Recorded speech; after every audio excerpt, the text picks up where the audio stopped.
नमस्कार, मैं हूं रत्ना और आप देख रहे हैं सी न्यूज भारत। वक्त हो चुका है मध्य प्रदेश बुलेटिन का। इस बुलेटिन में हम बात करेंगे नालछा की, जहां पूर्व प्रधानमंत्री अटल बिहारी वाजपेयी की जयंती सुशासन के रूप में मनाई गई।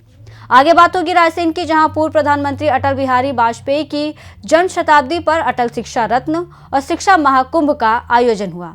ऐसी खबरों पर विस्तार से चर्चा करेंगे इस बुलेटिन में। खबर मध्य प्रदेश के बैतूल जिले से है, जहां विकासखंड आमला और छिंदवाड़ा जिले के जुन्नारदेव तहसील के ग्रामीणों ने आज रेलवे स्टेशन बोरदेही को लिखित ज्ञापन सौंपा है और समस्या को बताते हुए मांग की है कि सेल्टिया दीपा माड़ई सड़क पर रेलवे के द्वारा निर्मित गेट नियमित रूप से खुला रखने की मांग की है।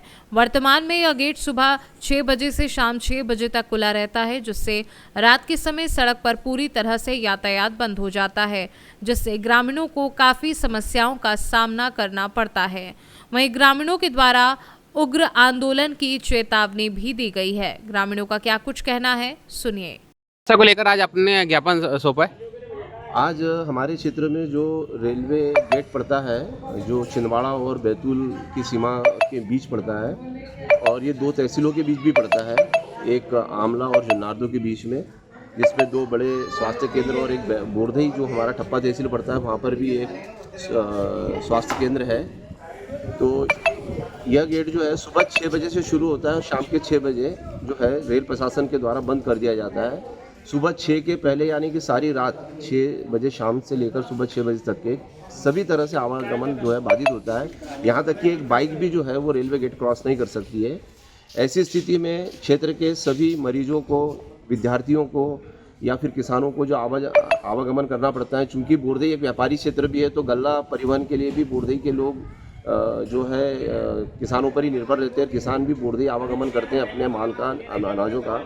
तो ये सारी समस्याओं को ध्यान में रखते हुए इस गेट को जो सालों से बंद, मतलब हमारे लिए एक प्रकार से यातना का विषय बना हुआ है, तो हम इसका समाधान चाहते हैं कि यह गेट जो है 24 घंटे सेवा उपलब्ध कराए रेल प्रशासन। और इसी को लेकर के आज हमने जो है यहाँ पर बोरदेही रेलवे स्टेशन प्रबंधक को हमने जो है ज्ञापन दिया है और 8 दिनों के भीतर अगर हमारी समस्या का समाधान नहीं होता है तो। आपका नाम? मेरा नाम मुकेश साहू, मैं जनपद सदस्य क्षेत्र क्रमांक 25 आमला ब्लॉक से हूँ। आपने जो क्या ज्ञापन दिया है? मेरे क्षेत्र क्रमांक 25 में जो आखिरी छिंदवाड़ा जिला की बॉर्डर पे जो गांव आता है, दीपा मांडी पंचायत, जो छिंदवाड़ा और बैतूल जिला की बॉर्डर पे है, जिसमें रेलवे गेट बना हुआ है जो काफी बाधित करता है सभी को और बहुत प्रताड़ना झेलनी पड़ती है। जो दुख इस प्रकार है कि लोग हॉस्पिटल तक नहीं पहुंच पाते हैं। 7 बजे सुबह गेट खुलता है जो 5 बजे बंद हो जाता है। गेट बंद होने से 5 बजे के बाद कोई इस तरफ से उस तरफ नहीं हो पाता है और छिंदवाड़ा जाने के लिए वहां से 70 किलोमीटर की दूरी है और जुन्नारदेव ब्लॉक सरकारी हॉस्पिटल जाने के लिए 45 किलोमीटर की दूरी है। उस बीच में कोई भी सुविधा नहीं है, जो सभी को परेशान करती है। कोई दुर्घटना हो जाए, कोई अव्यवस्था हो जाए। और किसान को, अभी हमारे क्षेत्र में गन्ना शुगर प्लांट चालू है, तो किसान जो शुगर प्लांट 15 किलोमीटर है, जो पहुंच नहीं पाता है गेट बंद होने से। लेबर काम करती है, वो ट्रैक्टर ट्राली भरेगी 5 बजे तक। अब 5 बजे जब गेट बंद हो जाएगा तो दूसरे दिन जाएगा तो किसान को भारी नुकसान उठाना पड़ता है, झेलना पड़ता है। गन्ना पूरा उसका वहीं सूख जाता है और वो इसी तरफ रह जाता है। तो ये जो गेट 24 घंटे खुला मिले, हम ऐसा रेलवे प्रशासन से निवेदन करते हैं। और हमारे राज्य केंद्रीय मंत्री दीदी विखे जी, जिनसे हम निवेदन करते हैं जो ये हमारी समस्या को दूर करें हमारे क्षेत्र की, और हमारे क्षेत्र के लाडले विधायक पंडागरे जी, इनसे भी हम निवेदन करते हैं कि इसको गेट को तत्काल 24 घंटे की सुविधा में उपलब्ध करें। मेरा विशेष निवेदन है विधायक जी से कि वो हमारी बात को रखे हमारे अधिकारियों के पास, तो हमारा गेट 24 घंटे की सेवा उपलब्ध करें। धन्यवाद भाई साहब। बैतूल से सी न्यूज संवाददाता संदीप वायकर की रिपोर्ट। पूर्व प्रधानमंत्री अटल बिहारी वाजपेयी जी की 100वीं जन्म जयंती सुशासन दिवस के रूप में मनाई गई। इस अवसर पर भारतीय जनता पार्टी के सभी कार्यकर्ताओं की उपस्थिति में ग्राम पंचायत नालछा, ग्राम पंचायत उमरपुरा, ग्राम पंचायत मोगरा बाऊ में कार्यक्रम में क्षेत्रीय विधायक कालू सिंह ठाकुर उपस्थित हुए। इस अवसर पर पूर्व प्रधानमंत्री अटल बिहारी वाजपेयी के चित्र पर माल्यार्पण कर अटल जी को नमन किया गया। इस अवसर पर भारतीय जनता पार्टी के वरिष्ठ कार्यकर्ता मोहन लाल जी शर्मा, कैलाश जी कामदार, शिवचरण यादव का सम्मान किया गया। इस अवसर पर क्षेत्रीय विधायक ने कहा कि अटल जी उनकी विरासत और सुशासन के प्रति उनके योगदान को याद करने का अवसर है। अटल जी के जीवन और कार्यकाल भारतीय राजनीति के एक महत्वपूर्ण योगदान है। उनके 100वें जन्म जयंती पर ऐसे आयोजन उनके प्रति सम्मान और कर्तव्य व्यक्त करने का एक अच्छा अवसर है। नालछा से सी न्यूज़ संवाददाता अशोक मिरदवाल की रिपोर्ट।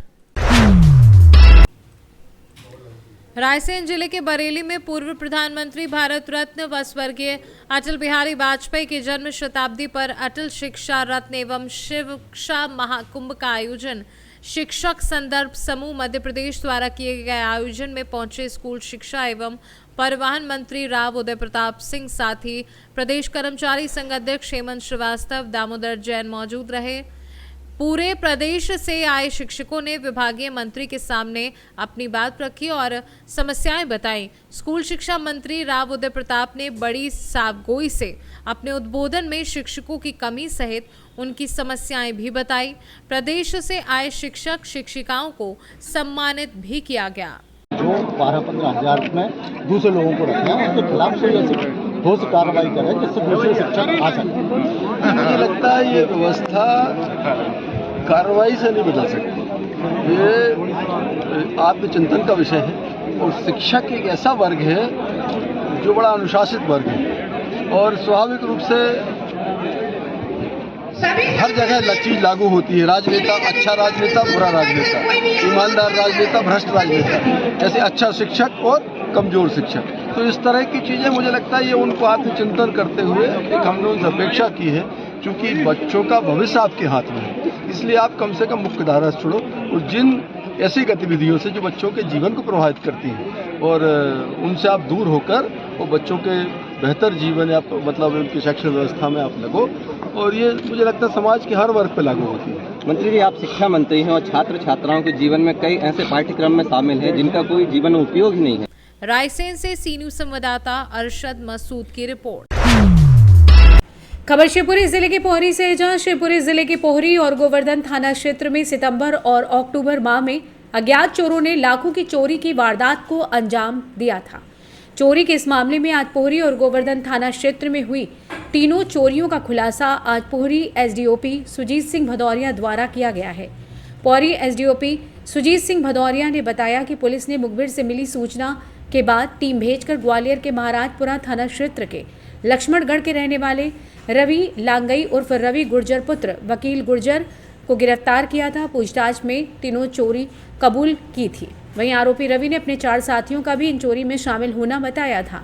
रवि गुर्जर के मुताबिक अजीत पुत्र लल्ला गुर्जर निवासी 84 का पुरा लक्ष्मणगढ़, जीते पुत्र शैतान सिंह गुर्जर निवासी घटवाई का पुरा नए सुर लक्ष्मणगढ़, रवि पुत्र भरत गुर्जर निवासी लक्ष्मणगढ़ थाना महाराजपुरा, सोनू पुत्र सिद्धार्थ गुर्जर निवासी डोंगरपुर चोरी में शामिल है। पुलिस इनकी तलाश में जुट गई है। पुलिस पकड़े गए चोर से 6,30,000 के सोने चांदी के जेवरात बरामद कर लिए हैं। सर, एक पुलिस की कार्रवाई सामने आई है जिसमें खुलासा हुआ है चोरियों का। क्या कुछ घटनाक्रम रहा है सर? कितने आरोपी पकड़े आए हैं और कितना माल बरामद हुआ?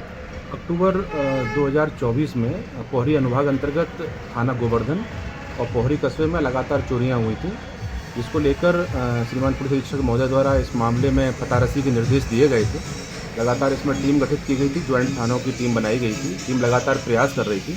इसमें लक्ष्मणगढ़ थाना महाराजपुर जिला ग्वालियर के किसी गिरोह का मूवमेंट होना हमें ज्ञात हुआ था। इसको लेकर टीम ने लगातार प्रयास किए, उनका पीछा किया, तो ये एक व्यक्ति जो आरोपी बनाया है इस प्रकरण में, व्यक्ति हमने गिरफ्तार किया है। उसने इन अपराधों में सम्मिलित होना स्वीकार किया है। उसकी निशादेही पर से हमने अलग अलग जो हमारे यहाँ चोरियाँ हुई थी, थाना गोवर्धन और थाना पोहरी की जो 2 चोरियाँ हैं, एक गोवर्धन की चोरी है, नकबजनी संबंधी अपराध था। उसमें जो चोरी गया मशरू का था, उसमें से कुल 6,10,000 का मशरू का कुल कीमती जो इनसे ज्वेलरी जब्त हुई है अलग अलग चोरियों में, वो हमने जब्त किया। एक आरोपी हमारी गिरफ्त में है और बाकी जो शेष आरोपी इसने 4 और बताए हैं। ये हर वर्ष की भांति इनका मूवमेंट रहता है, क्योंकि तारतम्य में इन्होंने मूवमेंट अक्टूबर महीने में इस तरफ किया था जिसका खुलासा हमारी टीम ने किया है। इसमें थाना प्रभारी पोहरी और थाना प्रभारी गोवर्धन और थाना पोहरी से उप निरीक्षक चेतन शर्मा, इन लोगों ने लगातार प्रयास किए, वहाँ दबिश दी और उस दबिश के परिणाम में हमें ये संपत्ति रिकवर हुई। सर बाकी आरोपियों की गिरफ्तारी कब तक होगी और कितना माल और कब तक बरामद हो जाएगा? पुलिस अधीक्षक महोदय द्वारा इस मामले में इनाम घोषणा की जा रही है और उसके बाद लगातार इन लोगों को चिन्हित कर लिया गया। इनके नाम पते कंफर्म हो गए। ये लगातार अपराधी हैं और इनके ऊपर गंभीर अपराध है, संपत्ति संबंधी इन पर गंभीर अपराध हैं। इसकी पतारसी के लिए टीमें लगातार दबिश दे रही हैं और शीघ्र ही हम जो शेष आरोपियों हैं गिरफ्तार करेंगे। शिवपुरी से सी न्यूज़ संवाददाता सतीश की रिपोर्ट। केंद्रीय गृह मंत्री अमित शाह के संसद में दिए गए बयान से नाराज आम आदमी पार्टी ने गांधी चौराहा पर अपने समर्थकों के साथ धरना प्रदर्शन किया। पार्टी ने आरोप लगाया कि अमित शाह ने डॉक्टर भीमराव अंबेडकर का अपमान किया है। गृह मंत्री अमित शाह के इस्तीफे की मांग करते हुए गांधी चौराहे पर धरना प्रदर्शन किया और जम के नारेबाजी करते हुए डॉक्टर भीमराव अंबेडकर चौराहे पर पहुंचकर माल्यार्पण किया और कलेक्टर कार्यालय पहुंचकर राष्ट्रपति के नाम उमरिया तहसीलदार को ज्ञापन सौंपा है। अशोक राय, प्रदेश संयुक्त सचिव ओबीसी प्रकोष्ठ, आज जो ज्ञापन दिया उसका क्या मकसद था? आज आम आदमी पार्टी जो है हमारे देश के संविधान निर्माता बाबा साहब का अपमान जो है भारत सरकार के गृह मंत्री माननीय अमित शाह जी के द्वारा जिस तरीके से टिप्पणी की गई और बाबा साहब को अपमानित किया गया, उसको लेकर के आज पूरे भारत देश में आक्रोश का माहौल पैदा हो चुका है। तो हम आम आदमी पार्टी आज जो है ज्ञापन सौंप कर और गृह मंत्री जी का इस्तीफा चाहते हैं और सार्वजनिक स्थल में आकर के वो जनता से बाबा साहब को जो अपमानित शब्द का प्रयोग किए हैं वो सार्वजनिक स्थल पर आकर के और क्षमा मांगे, तभी भारत देश की आवाम जो है माफ़ करेगी। बाबा साहब हमारे देश की, भारत की आत्मा है। अब भारत की आत्मा का अगर कोई अपमान करेगा तो हिंदुस्तान उस अपमान का नहीं सहेगा। बहुत बहुत धन्यवाद। आपने आम आदमी पार्टी उमरिया ने ज्ञापन सौंपा, क्या बात मुद्दे थे? आज भारतीय जनता पार्टी अटल बिहारी जी के जन्मदिन मना रही है, जो सुशासन के रूप में मनाती है। तो जिस तरह से मध्य प्रदेश में चल रहा है, अस्पतालों में डॉक्टरों की व्यवस्था नहीं है, एम्बुलेंस की व्यवस्था नहीं है, टीचर हैं, स्कूलें हैं पर टीचर नहीं है, छात्र हैं पर पढ़ाने वाला कोई नहीं है।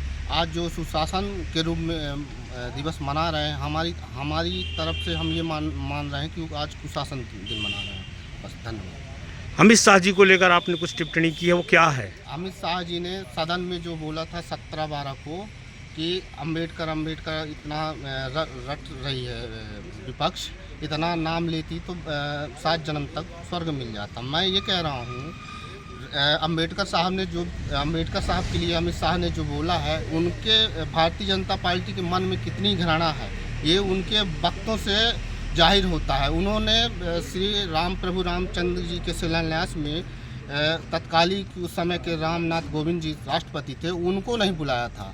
इसके बाद जब रामचंद्र जी का मंदिर का उद्घाटन होना था, तब तत्कालीन राष्ट्रपति द्रौपदी मुर्मू जी थी, उनको नहीं बुलाया था। इससे ये पता चलता है भारतीय जनता पार्टी के अंदर दलितों और अम्बेडकरवादियों के प्रति कितनी घृणा है।